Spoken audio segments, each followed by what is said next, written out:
네. 불교 유식학 혹은 그 유식불교에 대해서 말씀드리고자 합니다.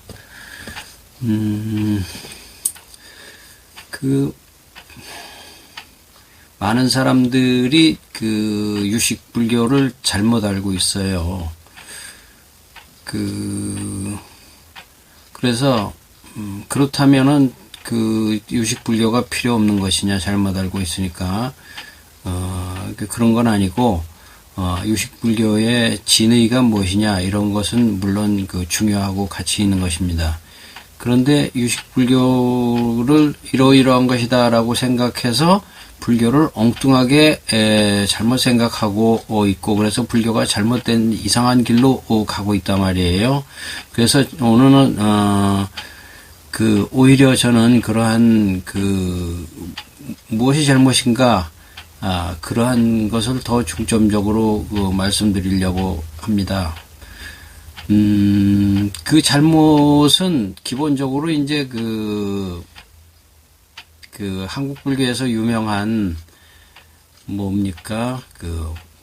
원효 스님이 했다는 일체유심조, 혹은 유식불교에서 기본 교의로 얘기하고 있는 유식무경, 그것을 사람들이 이제 글자 그대로만 생각해서 엉뚱하게 생각을 하기 때문에 그렇습니다.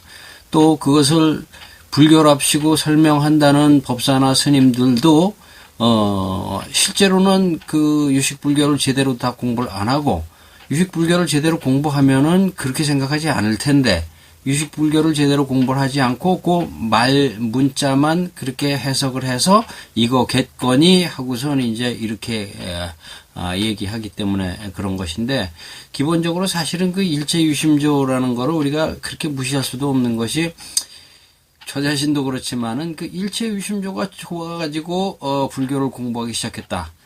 일체유심조 모든 것을 마음이 만들었다. 이 불교를 공부하면은 그런 걸 다 깨우칠 수 있지 않게 되겠냐. 혹은 또 불교를 수행해가지고 깨우치면은 마음이 온 것의 주인이고 모든 것을 다 만들어낼 조롱, 이렇게 신통자제하고 세상에 못하는 것이 없는 그런 것이 될 것이다라고 하는 기대감 때문에 불교 공부를 시작하는 사람들이 많습니다. 저도 물론 그랬고, 그러다 보니까 그런 좋은 점은 있어요. 그런데 그 좋은 점이라는 것이 지나치게 착각에 의한 유인이 돼서 계속 그런 식으로 가고 있고, 그것이 이제 오늘날 한국 불교에서 큰 병통으로 남아 있기 때문에 그것을 바로잡아야 된다고 생각을 합니다. 유심조뿐만이 아니라 많은 것이 그러해서 요즘 제 생활이라는 게 오히려 전에 전재성 선생님도 그런 말씀하셨지만은, 불교가 너무나 많이 왜곡돼서 오히려 왜곡되고 잘못된 것을 불교라고 생각하는 것을 갖다가 그런 걸 걷어내는 것이 지금 우리 할 일이다. 그런 거품을 다 걷어내고 그것이 거품이라는 걸 지적하는 것이 우리 할 일이다. 그런 얘기를 전에 한번 하더라고요. 전재성 선생님도. 저도 요즘 그런 심정입니다.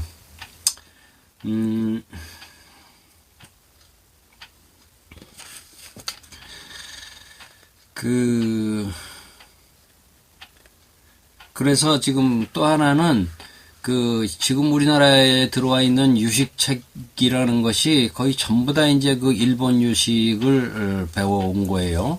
어차피 구한말이나 일제시대 때에는 우리나라에서 유식 공부하는 사람은 하나도 없었습니다.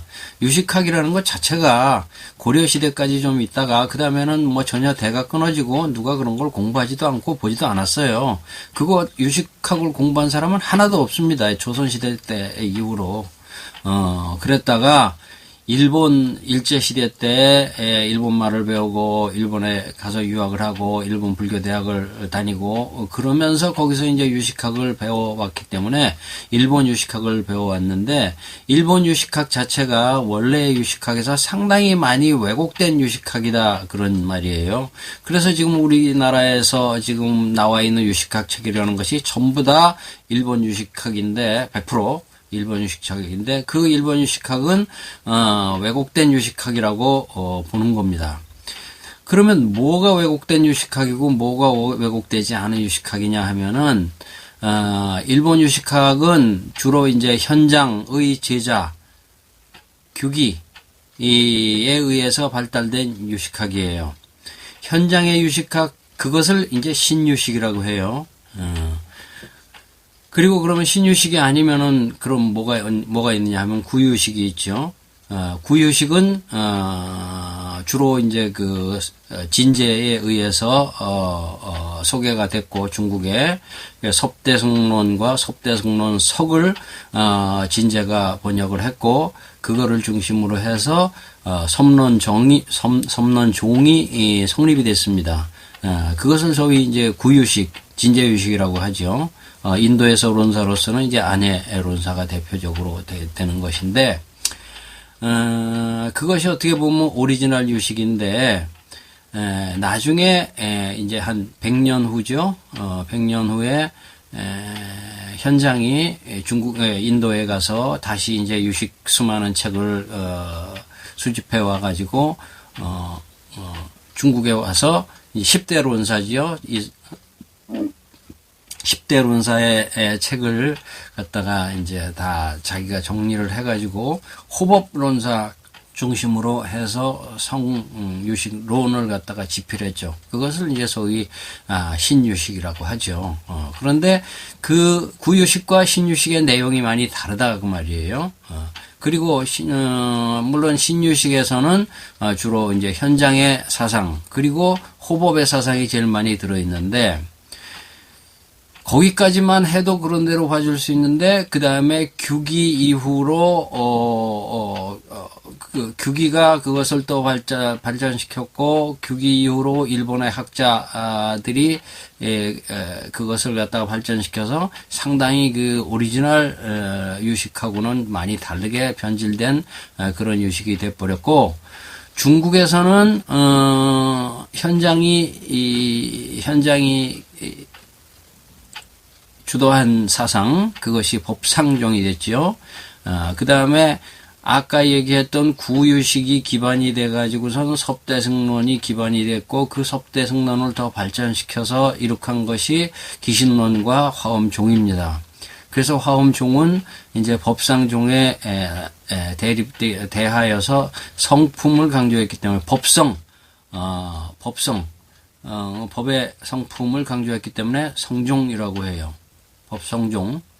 그러나 중국에서는 일단 벌써 화엄종에 의해서 법상종 현장의 유식이 많이 그 비판을 받고 공격을 받고 그래서 중국에서는 법상종 자체가 아예 부정당하고 인기가 없어졌습니다. 그것이 일본에 가서 그냥 살아남아 가지고선 지금 우리나라에 들어와서 이렇게 이제 판을 치는 거죠. 뭐 판을 친다기보다 그걸 뭐 그렇게 사악하게 생각할 것은 없겠지만은 그 좀 뭐 왜곡된 사상을 심어준다는 겁니다.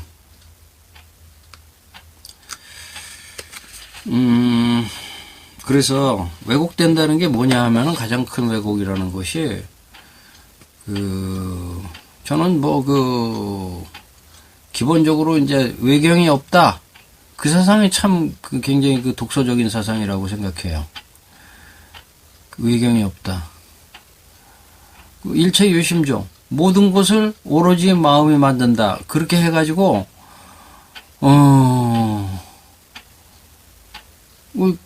자기 마음만 있어서 자기 마음이 모든 것을 다 만든다. 자기 마음이 태양도 만들고, 자기 마음이 밥도 만들고, 자기 마음이 엄마도 만들고. 그게 아니죠. 그게 아니라고 했더니, 깨달으면 또 그렇게 된대요. 중생은 깨닫지 못하면 아니지만은, 깨달으면은 또 그렇게 된대요. 깨달아서 그렇게 되고, 안 깨달아서 그렇게 안 되고, 그것이 아니라, 그것 자체가 잘못된 생각이에요. 그렇게 생각하는 것 자체가 잘못된 생각이죠. 그럼 어떻게 생각해야 되냐? 일체유심조. 일체는 오로지 마음이 만든다. 만든다는 것이 아니라 마음의 조작에 의한 것이다. 대상을 자기 마음이 제멋대로 조작해서 그렇게 본다라는 것이지, 일체 대상을 자기 마음이 만든다는 뜻이 아니라 말이죠. 마음이 대상을 어떻게 만들어요? 마음이 어떻게 물질을 만들어요? 그건 아니죠. 근데 그런 엉뚱한 얘기를 하고 엉뚱한 것을 그대로 믿고 그러면서 그렇게 해가지고 깨닫기만 하면 그렇게 된다고 하고 그런 그 허황된 구름잡기를 하고 있는 것이 한국에서 유식한다는 사람들의 70%가 그래요. 그게 신비주의고 잘못된 망상으로 가는 거죠. 그럼 잘못된 기대로 가는 거죠.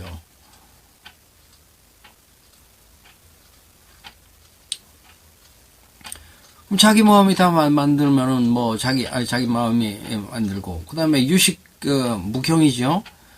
오로지 마음만 있고 경은 없다. 대상은 없다 그래요.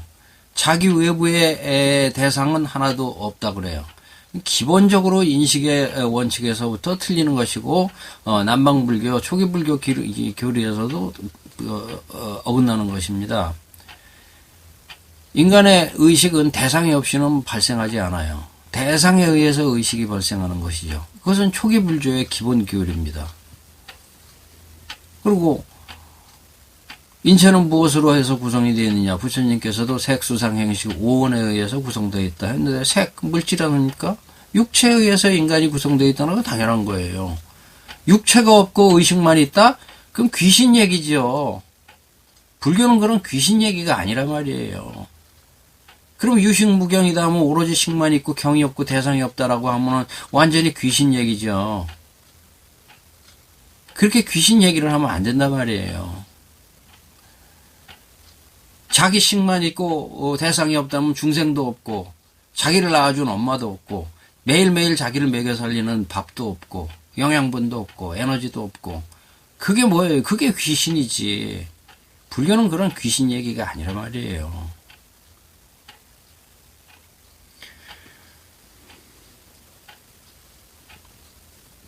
유식무경이다 해가지고선 대상이 없으면 칼이라는 대상이 너를 갖다 푹 찔르면 네가 죽는데, 그래도 네가 식이 없고 뭐 대상이 없고 식만 있냐? 그래, 대상이 없고 식만 있으면은 그래 넌 죽어가지고선 귀신이 되라. 그게 귀신 얘기잖아요. 그건 아니죠, 불교는. 미리 답을 말씀드리면은 유식무경이란 건 뭐냐? 무경, 유식, 경이 없으면 경이 없다고 보아야 대상은 있죠. 근데 그 대상을 자기 맘대로 조작하니까 의타성이죠. 대상을 자기 맘대로 조작하니까 대상을 대상 그대로 보지 못하고 여실직연하지 못하고 물든 마음으로 삼독심으로 탐진치로 인하견, 법화견, 유신견, 사견, 변집견, 상견, 변견, 그런 잘못된 생각으로 대상을 다 제대로 잘 못 보니까, 대상을 제대로 본다면, 즉 무경, 대상을 없다고 보아야 유식, 비로소 제대로 보는 것이다. 여기서 유식이라는 식은 동사예요.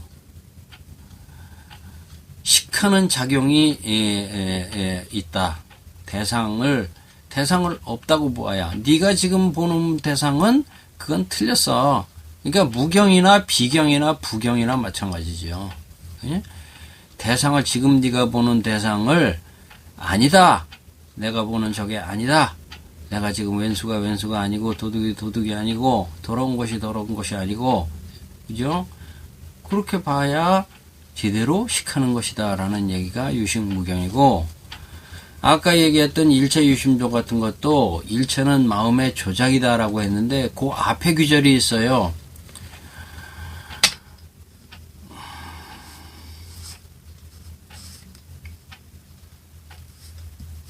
약인용료지 3세 일체불 응관법계성 일체 유심조, 네 줄에 맨 마지막 줄만 띄어가지고 앞에 세 줄은 무시해버리고, 약인용료지, 만약에 알고자 한다면 삼세일체불. 삼세의 모든 부처님이 어떤 존재냐, 어떤 상태냐 하는 것을 알고 싶다면 중생을 알고 싶다는 게 아닙니다. 지금 부처를 알고 싶다는 얘기입니다. 약인영료지 삼세일체불. 응관법계성. 응당 관하라 법계의 성품을 일체유심존이라. 법계의 성품이 일체유심조라는 것이지 중생마음이 일체유심조고 이 저기 세계가 일체유심조고 네가 일체유심조라는 게 아닙니다. 응관법계성, 법계의 성품이 일체유심조라는 거예요. 깨달아야 법계 쉬운 얘기가 아니죠.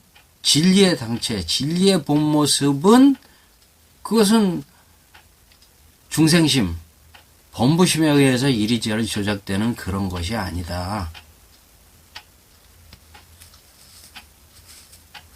그런 뜻이죠. 그러니까 내용을 잘 모르고 말 한두 기절만 가지고선 그걸 가지고선 제멋대로 생각해가지고선 이 완전히 도깨비 노름 신비주의로 간단 말이에요.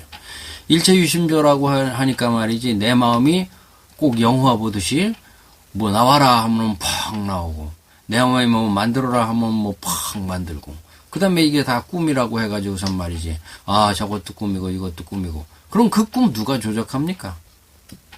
그게 맨날 아침 맨날 일어나가지고 나타나는 게 꿈이고 엄마도 꿈이고 대통령도 꿈이고 중생도 꿈이고 그렇다면 그 꿈을 주재하는 자가 있어야 될 거 아니에요. 그 꿈을 왜 오늘은 이런 꿈이 나타나고 왜 오늘은 해라는 꿈이 나타나고 왜 내일은 비구름이라는 꿈이 나타나고 왜 오늘은 꿀꿀하고 왜 저기 밤에는 기분이 좋고 이 나를 주재하는 주재자가 있어야 될 거 아니에요. 내 마음은 주재자가 나라고 하더라도 나의 외경에 대한 주재자는 누구냐 말이에요. 그런 거 하나도 없이 그런 거 하나도 모르면서 무책임하게 외경이 없다라고 얘기하면은 그게 말이 안 되잖아요. 그래가지고 완전히 신비주의로 빠져가지고서 햇소리나 하고 너무 감정적으로 표현을 해서 죄송합니다.